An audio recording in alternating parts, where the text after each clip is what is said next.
All right, good evening, everyone. Thank you for joining the workshop, Making Good Trouble, that focuses on teens and young adults. Our presenter for the evening is Julya Denholm DeMaria. Julya is the Acting Program Coordinator for Community Connections, a local restorative justice program for teens that focuses on nonviolent communication and conflict resolution. Julya has presented at the Wakulla Correctional Institution, Leon County Sheriff's Office, Peace Jam, numerous schools, and the Tallahassee Mayor Summit of 2015. Julya also facilitates Back on Track, a program that brings together law enforcement officers and teens, promoting safety, trust, and well-being through communication and mutual understanding.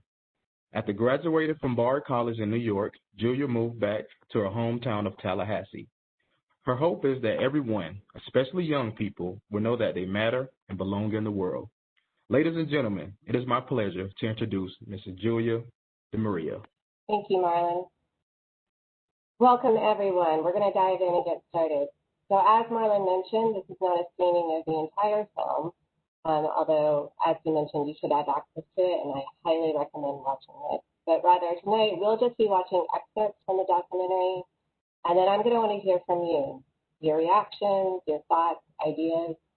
This is an opportunity to learn about someone I consider to be a hero and a giant in the world of social justice and activism, and it's an opportunity to learn from each other.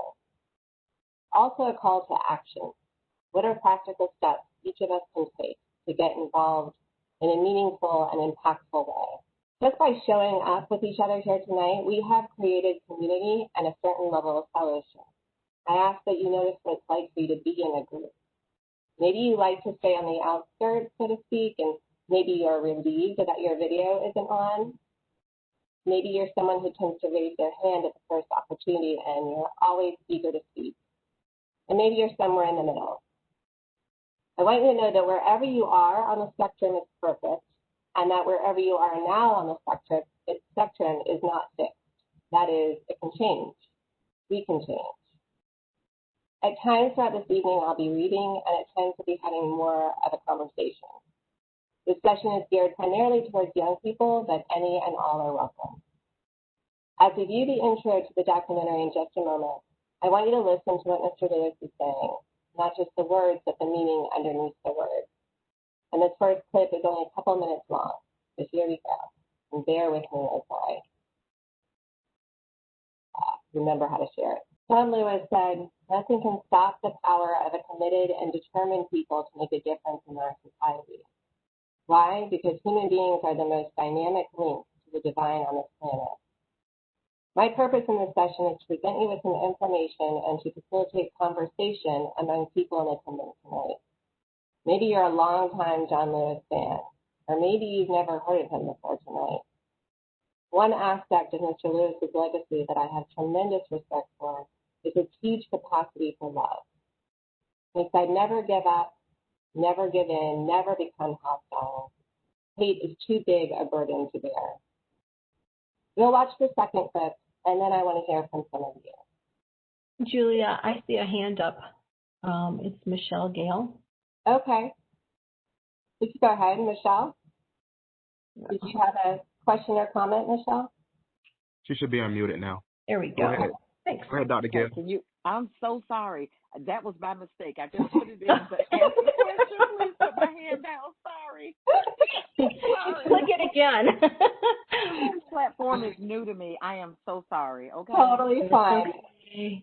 At least we know it worked. So yes. Thank you for testing that out for us. Yes. All right. So let's get started on the second clip. So I'd love to hear from someone now, maybe a couple of you. What do you think John Lewis means by time to get in trouble, good trouble? I see Michelle Gale's hand is up again. I'm not sure if that's intentional or not. I don't think so. Okay. All right.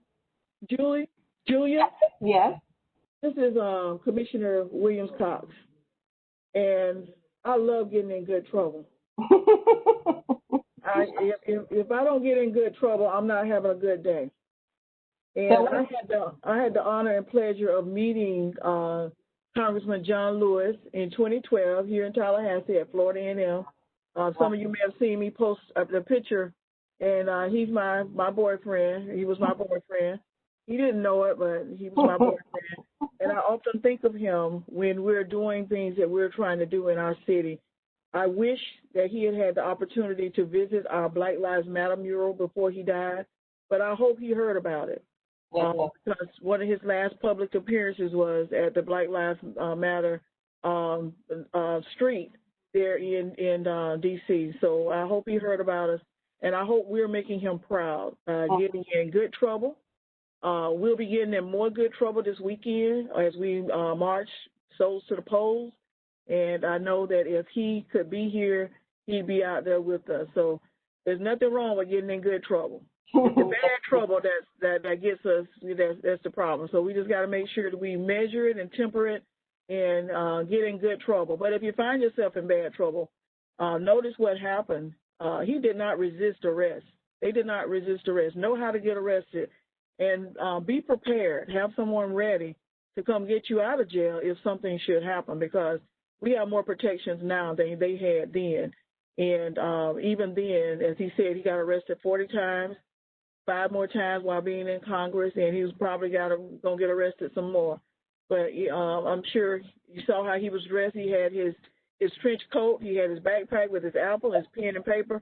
He was prepared. So I just encourage us that as we go out to peacefully protest like he did, be prepared just in case. You need that apple, that pen, that paper, and somebody with some money to come get you out.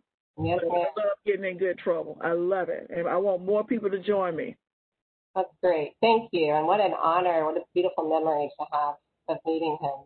I see Jocelyn Reed has her hand raised, I think. Okay, I'm going to go ahead and unmute Jocelyn. You can actually unraise your hand now, Jocelyn. So, Jocelyn, what does getting in good trouble mean to you? I feel like getting in good trouble means, like, if you see something wrong, you should, like, say something about it, do something about it, but do it in a non-violent way. I love that. Yeah, I'm guessing I completely agree with that. Thank you. Anybody else want to say anything about good trouble and what that means to them? I have David Lawton. Okay. And I just wanted to remind people, after we called on you, if you would raise or lower your hand, that'll help us with less confusion, I think. So, David? Hey, Ms. DeMaria, how are you? Doing well. How are you? Good. So I had a chance to meet Mr. John Lewis back in my undergrad years in Georgia when I was attending Valdosta State University. I did not understand the magnitude that Mr. Lewis had on society when I at that young age, although I did know who he was. I kind of have a question for you, though, and it relates to what Congressman Lewis fought for all of his life, voting. In all of the research that I've ever done on Mr. Lewis and in many of the documentaries that I've watched of him, I've always wanted to know what his take was on the Electoral College. In instances such as the people going out to vote, I very much believe in voting, and I very much promote voting. But in instances when the popular vote is earned by one candidate, but the electoral vote is given to the opposite candidate. Sure. I've always tried to see, and I wish I knew him so much so that I could call him up on the phone and say, hey, what do you think about this? Right. I know that he promotes voting rights. I know he said it was the one single tool of nonviolence and the best tool that we could promote as citizens. But I often wonder what was his take on the Electoral College, particularly in the last 20 years, where we've seen candidates have the popular vote by a large margin, but they lose the office due to the Electoral College and how they rule, how those rules go. What is your take on that? Well, I think it's a brilliant question, and I wouldn't even begin to try to speak for Mr. Lewis. Yeah, I really couldn't say. And I wish that he was here for us to ask him, honestly.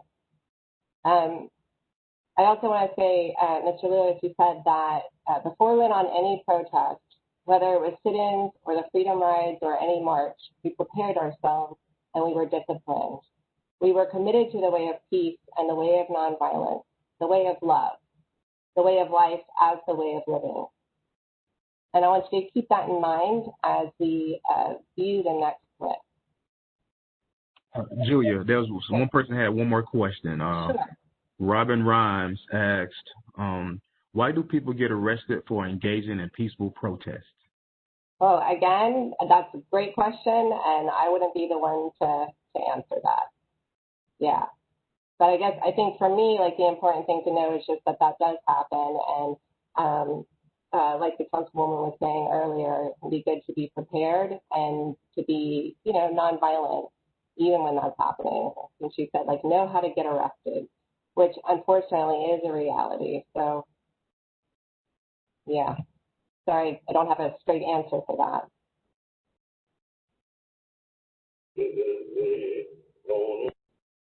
I just have to take a deep breath after I see that clip. Can someone explain, did everyone catch what was going on there? Could someone explain what was happening there with that role play? Julia, I don't want, I'm trying to hang back because I want others to be a part of this conversation, but what was going on there was John Lewis had this inner passion to do what he was doing, even though his family didn't understand. His mom was concerned because his life was in danger doing what he was doing. But also, during those times, they went through training on what to do and how to react and how not to retaliate. Because if they retaliated, they could have died. They could have been killed. They could have had, many of them did have dogs and water hoses put on them. I had the pleasure, well, not really a pleasure, but to go to the museum, the new museum in Atlanta, and the name escapes me right now, so maybe someone will know it, where you could sit at the lunch counter and you could actually hear what they heard, and it was frightening.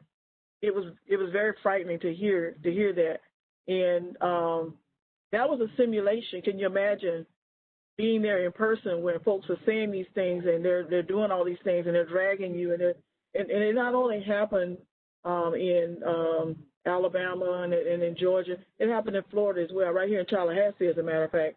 It happened here also. So being trained up on what to expect, how to react, this was a very serious and very tedious job because they knew that in the end, if successful, that we would have the rights to do the things that we're currently doing now. So because they did what they did, we now have some rights and freedoms to do what we do. It dawned on me just the other day that I was born before we had the right to vote. Huh. We're celebrating, I was born in 1963. Wow. We didn't get the right to vote until 1965. And we're celebrating 100 years of women being able to vote. But black women could not vote until 1965. Wow. So yeah. all of that history is knowing your history and knowing where the road that we've traveled, the path that we've come, and the people who made the sacrifices and how strategic they were helps us to understand, hopefully, that to get to that next gigantic step, we've got to pace ourselves like they did, but we've got to know how to use the tools that we currently have to get us to that next step. We can't go lightly.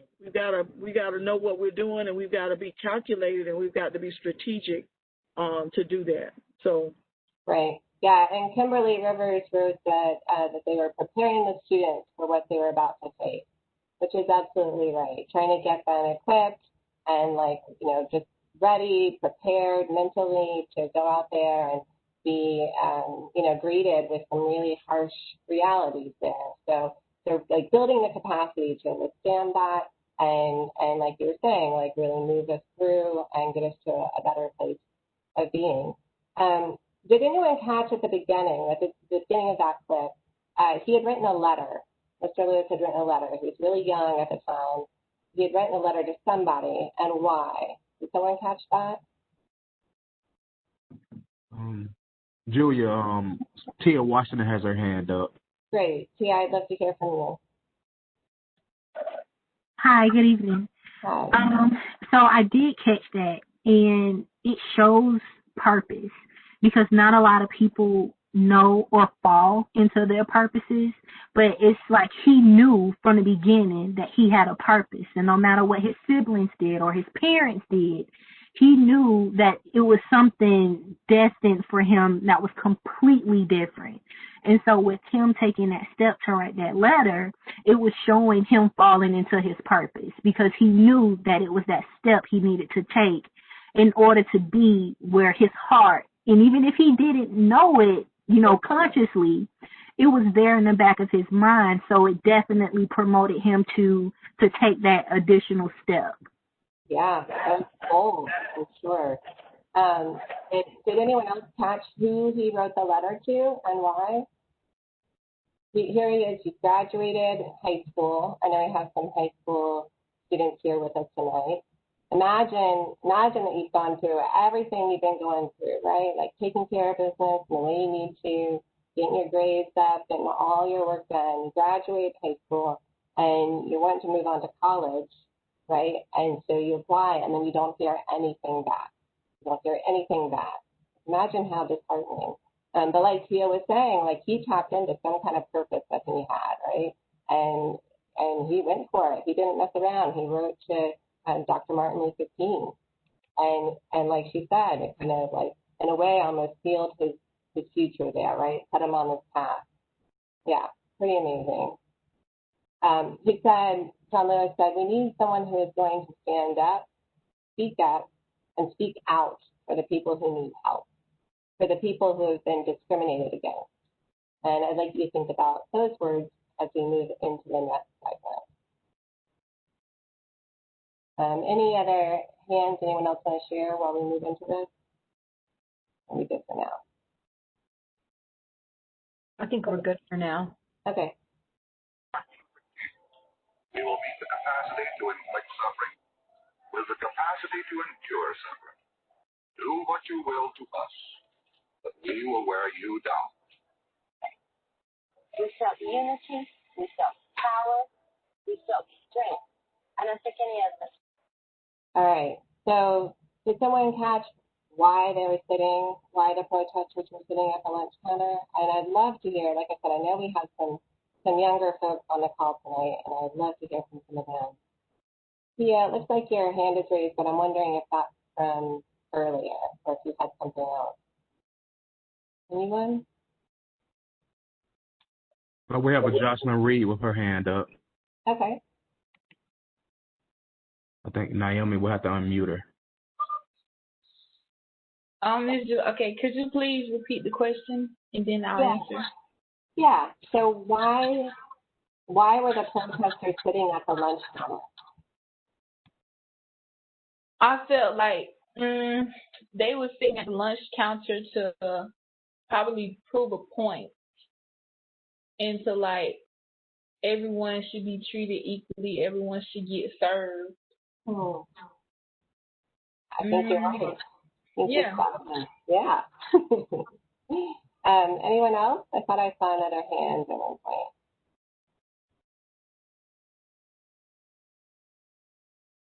Well, Jocelyn got it. I'm curious, what do you think Dr. King meant when he said we will need the capacity to induce suffering with the capacity to endure suffering? Do what you will to us, but we will wear you down. Do y'all hear that? What's he talking about there?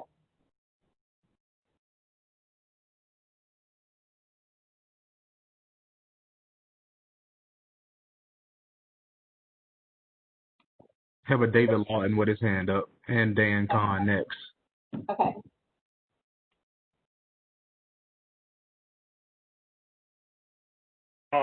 So I kind of relate the sit-ins and what Dr. King said. Also, like I relate the Montgomery bus boycott. I relate them because, in his statement, If you remember studying the bus boycott, just like Commissioner Williams Cox, my mother was born in '63. My father was born in 1954. And what you know about the Montgomery bus boycott is that African Americans and Black people were a huge part of the capital that the bus system was making. They were making a ton of money off Black people. But Black people just did not have the right to be treated fairly as far as being able to sit where they wanted to sit on the bus. Oh. So, when you look at it, the boycott, they just said, well, we'll just stop. We will all rally together as a community of people. We will take each other to work, take each other to school, take each other to the grocery store, and we will no longer give them our money. Well, after about a year of that, then they were able to integrate the bus systems. Black people were able to sit where they wanted to sit. So I think that similarly is what Dr. King was saying about suffering and being able to withstand the longevity of it when it came down to the sit-ins, because we should be, he was saying that we should not be looked at by the color of our skin. That should not be the only manipulative that we use for someone not to be treated fairly, and to be able to sit down and enjoy a cup of coffee or a donut. Yeah, well said. Thank you. Hey, Julia. Yeah. Kimberly Rivers made the comment, the protesters sat at the lunch counters because they wanted to make a change. And we still have Dan Kahn that needs to ask a question as well. Okay, sure. Can you hear me? Mm-hmm. Yeah, I was touched by that part of the clip very deeply, and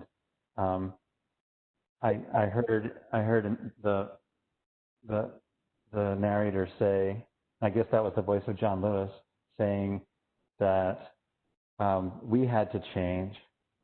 In other words, we would not be willing to accept not being able to be served at a lunch counter, and then we had to believe that these white people would find their way to change as well. So it was like holding that vision, like we're going to change, we're not accepting this, and then we're going to sit here and seeing someone being beaten and not fighting back and thinking about what it would take to prepare for that and to hold that vision of like, we are going to change together, and I'm going to allow myself to be hurt and not fight back, because I believe that together we are going to rise through this. I was just really touched by what I see as a depth of vision and commitment and a capacity for love, a kind of a fierce love that I just want to honor. So yeah, that's some of what I heard in that. Yeah, thank you. Thanks. I was really touched by that too. I think it was we continue to give them the opportunity to also change. And I think it was Bernard Lafayette who said that. But yeah, definitely powerful. John Lewis said that sometimes by sitting down or sitting in, you're really standing up, which I like. Any other comments before we move on to the next clip? There aren't any other comments, but I just want to remind everyone to hit the raise your hand function again once called upon. It kind of helps. Thanks.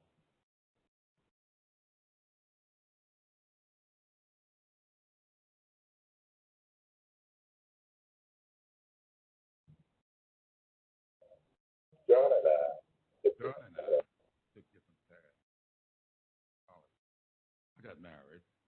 John went all kinds of freedom rides. He's probably the most courageous person ever.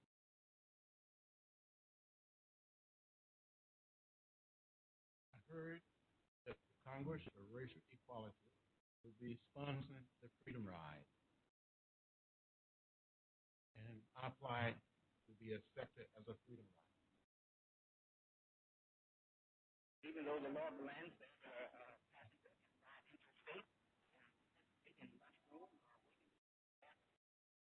one cannot, particularly the Negro. Supreme Court decision made, the Freedom Riders was an effort to test the facilities. Within a matter of weeks, Freedom Riders are boarding buses all over the South. The riders.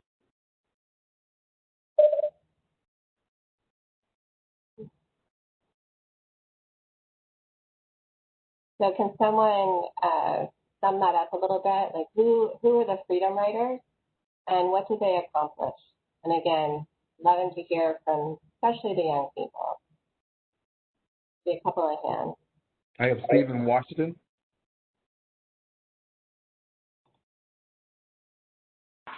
Hello.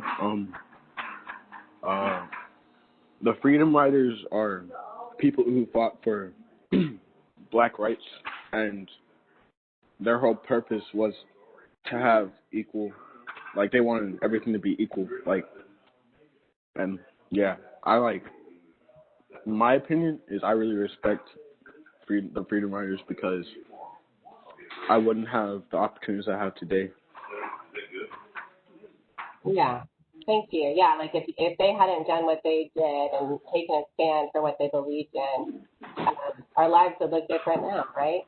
Yes, ma'am. Yeah. Thank you. Yeah. Anybody else have something to offer about the Freedom Riders? Nothing at this point? Okay. Any other comments?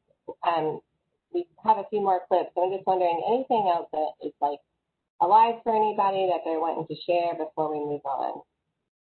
I have Tia Washington with her hand up. Okay.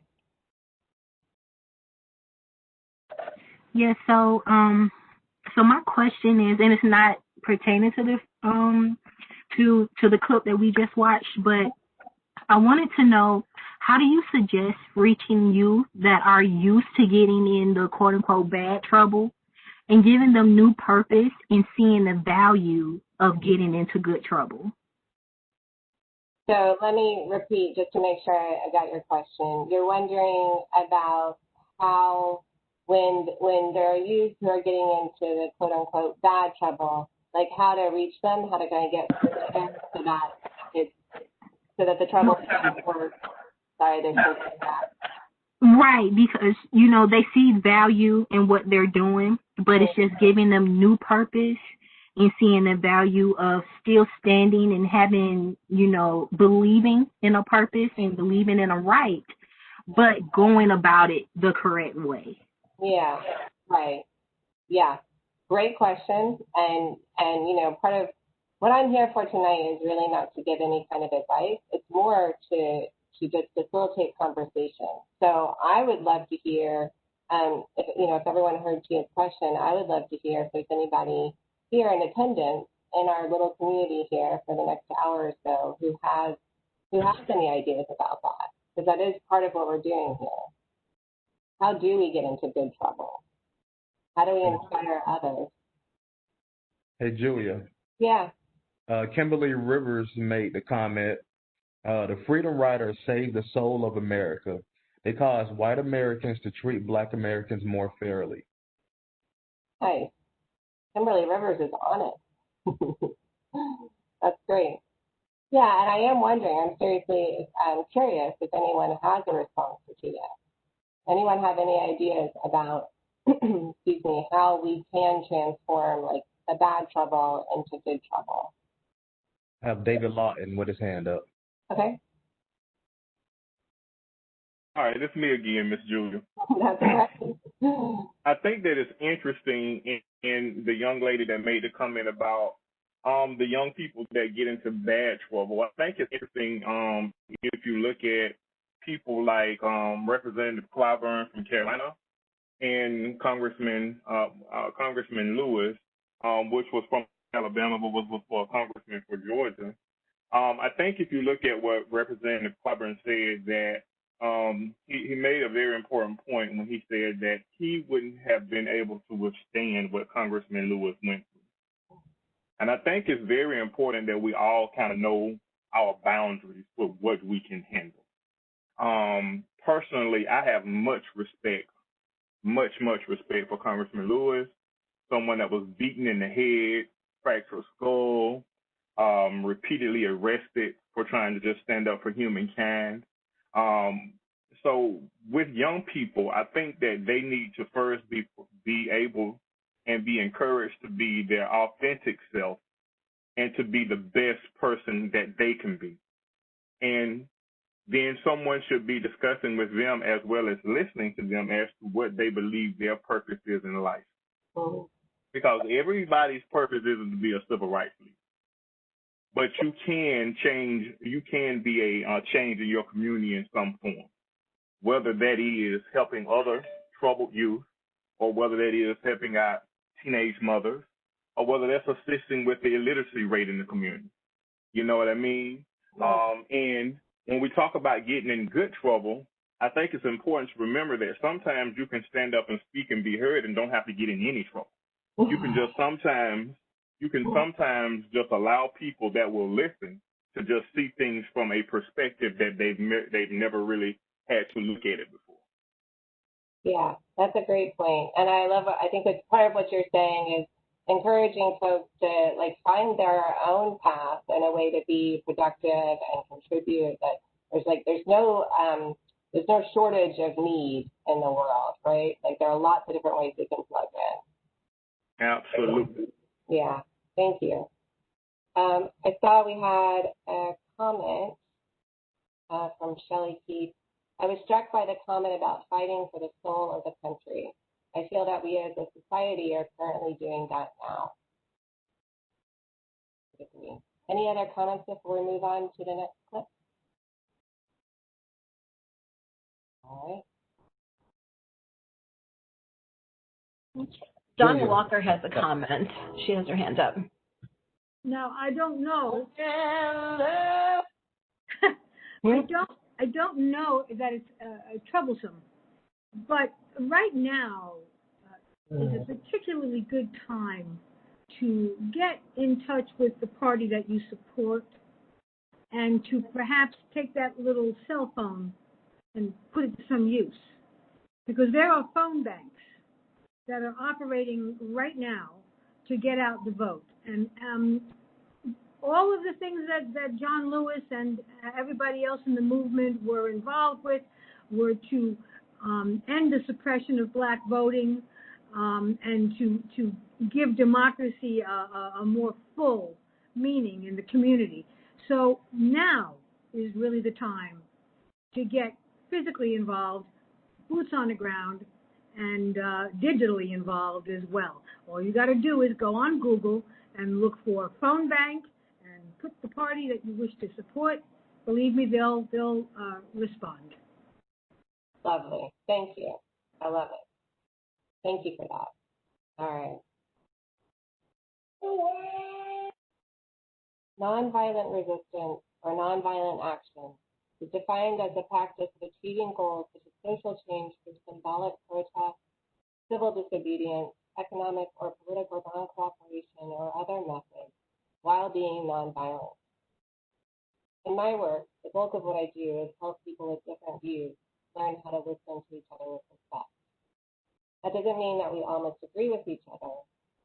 And I'd like to point out that the word respect comes from the Latin word sectare, which means to look.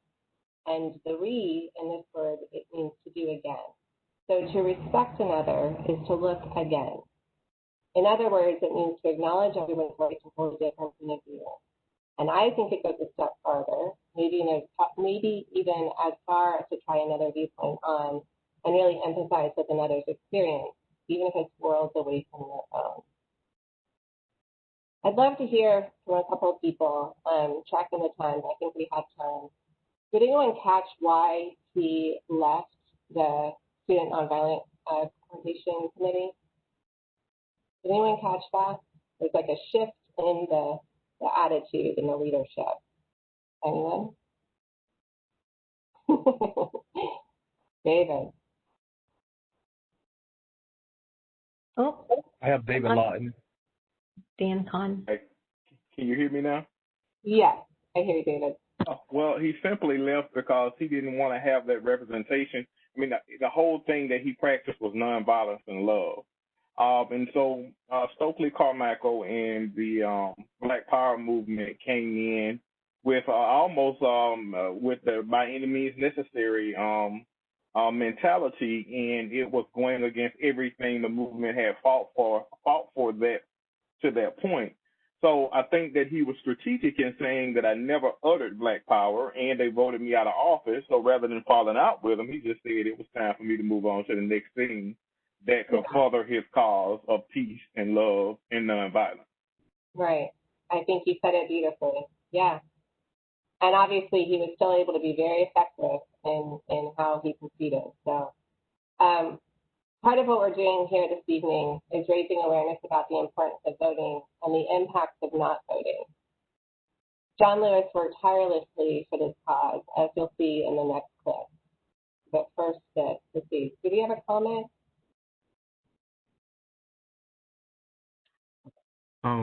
Kimberly Rivers had a comment. She said Stokely Carmichael wanted segregation and power. John Lewis wanted integration and equality for all. Yeah, well said. All right, let's start this off.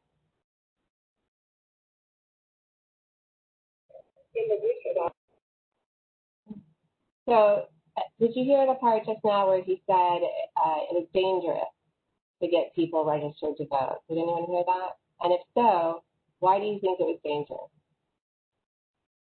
What were the concerns? And I'd love to hear from a couple of voices who I haven't heard from yet, if possible.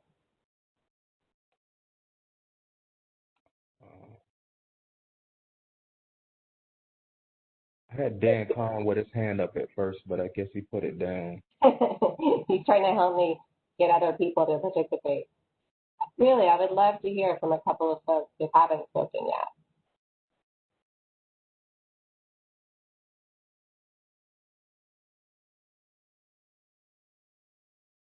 No?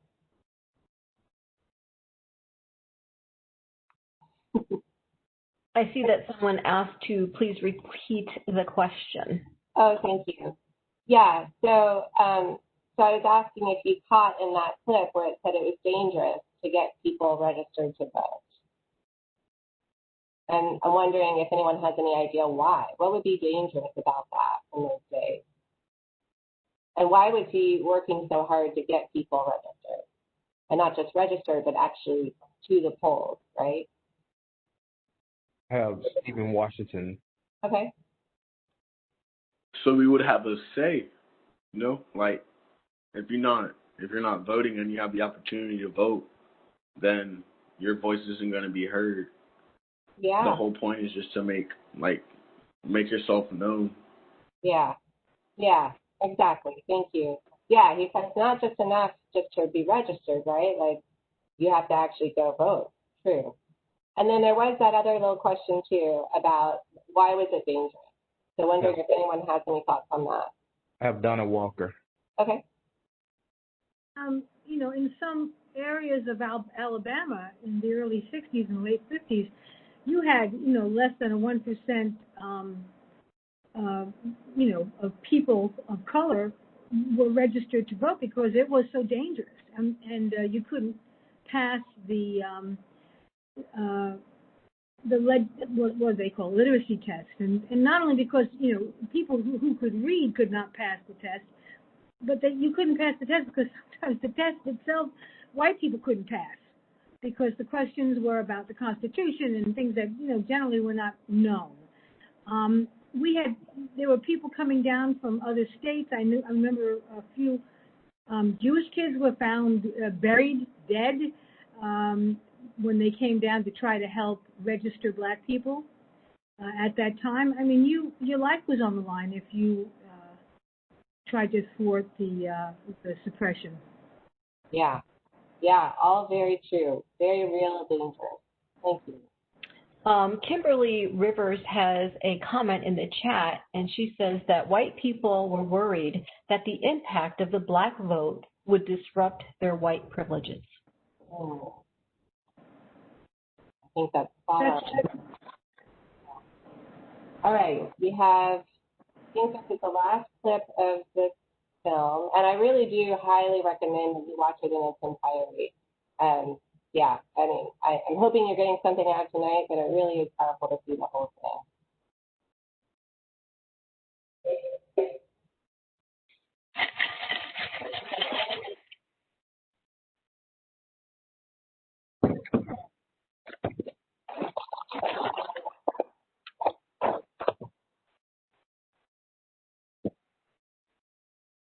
How can you not love this man, right? I'm wondering what people are taking away from this. And also, did you catch when President Obama said, it's because of you? And what did he mean by that? And again, I'd love to hear from voices I haven't heard from yet. No wrong answers. So what did President Obama mean by it's because of you when he was elected? What did John Lewis have to do with his being elected as president? I do have David Lawton. I'll take David Lawton. Go ahead, David. Can you hear me? Yes. Yeah. All right. Well, in my opinion, I think what President Obama meant was that, all of the things, voting was the main thing. To get that Civil Rights Act passed and to stay behind President Johnson to make sure that gets passed and to make sure that black folk had a right to vote and to have their voice heard. Like the commissioner said earlier, women could vote for 100 years, but black women didn't get a chance to vote until 1965. And even when black people got a chance to vote, I want to be very clear, even when black folk got a chance to vote, they still, white supremacists still tried to silence the black vote. So fast forward 50 years, and you have President Barack Obama, the first black man to be elected the president, and for him to see one of the people to help pave the way to still be living to be at that inauguration, how great is that to be a protege of someone like Congressman Lewis, and to see him in living color be here after he's been beaten and jailed and ridiculed. That's pretty awesome. Agreed. Yeah, agreed. Thank you. Kimberly Rivers put in the chat, my takeaway from this documentary would be that voting matters, and when you see something wrong, speak up. And I'd like to hear from a couple of others. We talked a lot about getting involved, kind of call to action, and I'm wondering if maybe if you're not feeling quite connected to that yet, what are some of the things that get in the way? What gets in the way of people, maybe yourself or people you know, actually going to the polls? So I have Donna Walker. Okay. Sorry. No, yeah, go for it. Donna? The voter suppression laws began as soon as the black people got a chance to vote 100 years ago, 100 some odd years ago. And one by one, they got knocked down. And a few years ago, the people of Florida voted a constitutional amendment allowing felons, nonviolent felons, to vote, which would greatly change the political landscape of this state. And no sooner did we do that, but the State House wrote a law that said that only if the felons had done their time and paid all their fees, many of which they had no way of ascertaining how much they owed. And it is one of the very, very last Jim Crow that exists, and it exists in our state, and it is relevant now. And that's all I'm going to say. Yeah, thank you. Yeah, so not only just real obstacles to voting, but also I'm guessing just disheartening to think of the challenges there that African Americans have had to face and are even still facing now to this day. Anything else about that, or anything else you're taking away from this evening, from the people we've heard from the documentary? I have David Lawton again. All right. David? I just want to say this. It was a great discussion. I think that as great as the documentary is, I think that it doesn't do justice to Congressman Lewis. If you really want to learn more about him, and I'll give this one quick example, Congressman Lewis was beat by a Klansman. Years later, that Klansman came to his congressional office and asked for Congressman Lewis' forgiveness. Congressman Lewis forgave him. He forgave him. So, and you can Google that. I've watched it many times over the years. If we talk about what could be a lack of motivation of people voting, if you look at someone like Congressman Lewis and really see what he went through and see how much he lived up to the cause that he fought for. He didn't just talk the talk. He walked the walk. And I'm going to tell you, now, I don't know how forgiving I'd be of someone that had fractured my skull. Yeah. I might get past the part that he was a white supremacist, but if you physically injure me, I just don't know how forgiving I would be. It is a great salute to Congressman Lewis's message of nonviolence and loving and overcoming. That when you could forgive someone who hated you simply because of the color of your skin, and that person could have the fortitude to walk into your office and you still sit there and say you forgive him, I think that, man, that's a pretty rare example of forgiveness and passion and love. Yeah, seriously. Thank you. I didn't know about that. I'll look it up. I appreciate you sharing that. So we still have a little bit left. I asked you earlier to reflect on how you show up in a group. And I'm wondering if you see that same dynamic play out in other areas of your life. Do you tend to kind of hang back and hope no one notices you? Are you out there on the front lines making yourself heard? Or again, are you somewhere in the middle? The next step is to recognize if the way you are showing up is giving you what you want. If it is, if you've got this handled, that's awesome. If that's not the case, however, please remember that only you can define who and how you are, and you absolutely have it in you to be who you want. I have one final video to show you. It's just 3 or 4 minutes long. And I mentioned earlier that this is a call to action. I think sometimes we don't take action because we don't think we have the power, or we don't think our voice can make an impact. This video does a nice job of breaking down how the way we choose to use our voting power makes a difference. Bear with me while I pull this up. Hey, Julia. Yeah. We missed 2 comments earlier. You want me to give them to you now or after the video? Sure, you can give them to me now.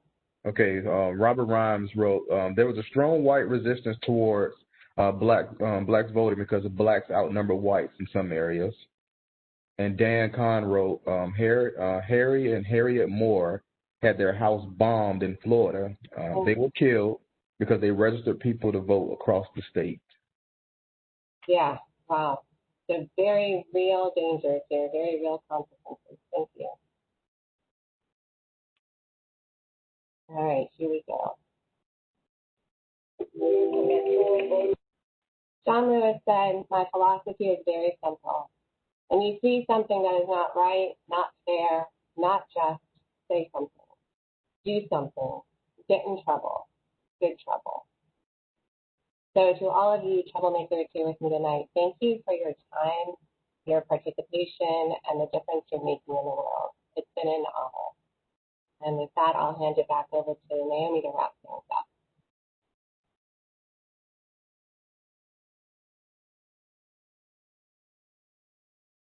Thank you, Julia, for this timely and relevant topic.